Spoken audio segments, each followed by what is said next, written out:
প্রকৃতি প্রেমীরা আপনারা দেখেন পাহাড়ের নিচু থেকে হেঁটে হেঁটে আসার পর একটু দূরে লক্ষ্য করলাম একটি টং। এই টঙে কি আছে তা দেখব।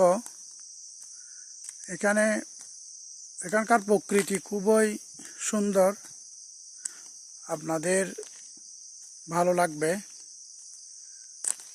আপনারা দেখছেন একজন পথিক টঙের ভিতর বসে আছে।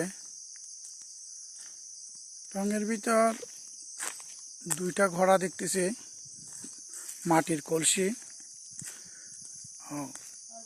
শুনতে পেলাম মাটির কলসিতে নাকি উপজাতিরা পানি রাখে। তারা যখন জুম চাষ করে আসে পিপাসার্থ থাকে, পানি পান করার জন্য এই